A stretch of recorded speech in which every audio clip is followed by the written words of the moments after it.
Paul McCartney never named names lightly, but across decades, between laughs and diplomacy, a few bands slipped through his charm, ones he couldn't stand. This is the truth behind the bands he hated most. At number 1, we have The Doors, a band Paul never fully embraced. In a 1980s Playboy interview, he admitted, "I could never really get into them. Too much darkness, not enough melody."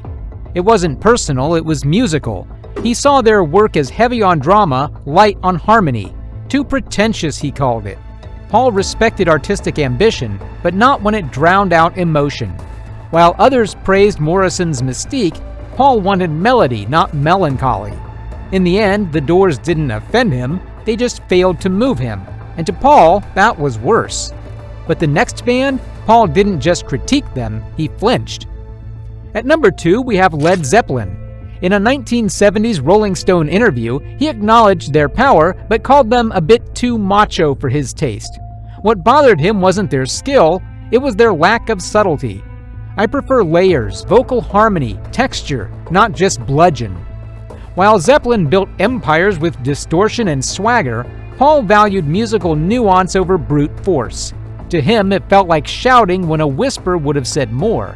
And in the Lennon-McCartney world, melody always mattered more than muscle. But what truly irritated Paul? The band that tried becoming him and failed. At number 3, we have Oasis. He watched them with mild amusement and growing annoyance. Though he remained friendly with Noel Gallagher, Paul never hid his discomfort with constant comparisons. "They remind me of us, only louder, drunker, and without the chords." He didn't hate their confidence, he hated the imitation. To Paul, Oasis mimicked the Beatles' style without understanding the substance. They had swagger, but not structure. Choruses, but not chemistry. The flattery wore thin fast, and when the media called them the new Beatles, Paul didn't smile, he bristled, quietly but sharply. But louder wasn't always better. Sometimes it was just noise pretending to matter. At number 4, we have the Sex Pistols, the face of rebellion Paul never took seriously. In a later documentary interview, he admitted he respected their cultural impact, but not their sound. It was noise trying to make a point, but not always succeeding. To Paul, punk was less a revolution and more a reaction, raw energy without craft. He didn't see danger in it, just chaos. He called their music hollow, lacking the depth or structure he considered sacred. The Pistols shouted to be heard, but Paul believed music had to say something to last. But the harshest criticism he ever faced, it came for his own band. At number 5, we have Wings. Not a rival, but Paul's own creation and the target of relentless backlash. In a 2001 interview with Howard Stern, Paul opened up. "They slammed us just because it wasn't the Beatles. I got used to being hated for trying." He didn't resent the band, he just resented the critics. Wings wasn't trying to replace history, it was trying to move forward. But the press didn't care. To them, Wings was lesser by default. And Paul? He quietly absorbed the hate and kept making music anyway. But sometimes the band he envied most sounded dangerously better than his own. At number 6, we have the Beach Boys. Paul just couldn't ignore them. In 1960s interviews, he admitted their album Pet Sounds shook him to the core. "They pushed us harder than anyone else ever did."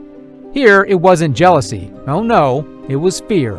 Paul saw Pet Sounds as a masterclass in melody and emotion, raising the bar for everyone, including the Beatles. He later credited it as the direct inspiration for Sgt. Pepper's. Behind the admiration, though, was a flicker of resentment. For once, Paul wasn't leading the race, he was catching up. But when music got sugary and shallow, Paul didn't even bother responding.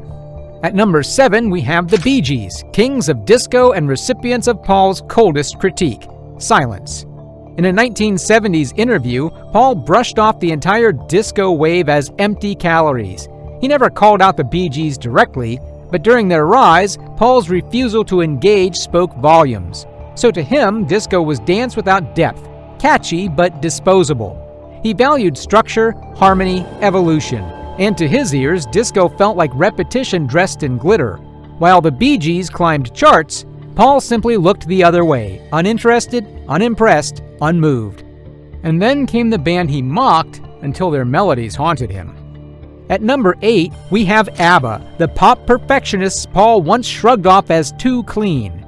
He reportedly made that remark in the early 1980s, hinting that their polished sound lacked the grit he craved. Paul favored mess, edge, risked the raw fingerprints of creation. But as time passed, his view shifted. In later reflection, he quietly admitted, those melodies, they knew what they were doing. What once felt sterile started sounding masterful. He didn't become a fan, but he couldn't deny the craft. Even Paul had to nod to pop done right. But the band he truly wanted to bury came before the fame. At number 9, we have The Shadows, the polished pioneers the Beatles were desperate to outrun. In a 1960s radio interview, Paul dismissed them as stiff and lacking soul. To him, they represented the old-school image of British rock: clean suits, rehearsed moves, safe sounds. The Beatles wanted chaos, color, rebellion, and The Shadows were none of that. Their instrumental hits felt too clinical, too calculated.